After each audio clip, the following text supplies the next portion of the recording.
Deanna from PhotoAmerica.tv, and this is Cliff Hausner. He's a professional photographer in New York City for the last 25 years. Right now we're going to talk about, I think, Sony Alpha cameras. Okay. And what do you have in your hand? The camera I have is the Sony A850. A great camera. Very, very nice camera. But one of the things that I found about the Sony cameras is that they're, especially in the higher end, they all have very, very similar features. The major difference from camera to camera is the chip size. But basically, most of the same features from the 850, say, to the 900 is pretty much the same. And the one thing pretty much common, I think, to all the Sonys is you just can't take a bad picture. These new cameras, these Alpha Sonys, I hate to say it, it's almost like a camera for dummies. It's you just can't take a bad picture. I mean, I happen to have used someone handed me the 900, which I guess is like a tiny bit higher than this one, and I had it for about an hour.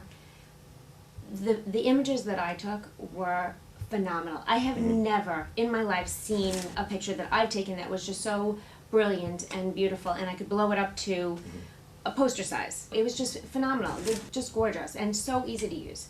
And and that's me, and I'm an amateur. Right. Coming from my point of view, I did find that the image quality was amazing. The things that I found about it that I liked are that it has a bunch of features. You can use it in program mode, you can use it in aperture priority mode, you can use it in a shutter priority mode, or manual. I prefer most of the time to use my camera in a manual mode. I found that the metering system in it is amazing. I also like the very, very large screen that they have in the back, so that when you're viewing the screen, even in fairly bright sunlight, I'm able to see the image very, very clearly on the back. There are a few things that using it in not the automatic mode, using it in the manual mode, where I'm going through some of the menus in the back, that at first was very complicated for me. It was very, very hard to figure out where they are. And it may be because I might be more used to another type of camera or another menu system in the back. But once I got it, and it took me a little bit of time, I mean, it took me a couple of tries to get at it, but once I figured out where things are and how things are set up on the camera, it became very intuitive. So the camera feels good in your hand. I like the lens quality. They do have some real beautiful prime lenses that are their higher end lenses. That if you get into this kind of camera system and you start to use their higher end lenses, they're just absolutely amazing. I've used those lenses with the 900, and I mean, it's just been over the top, fantastic camera.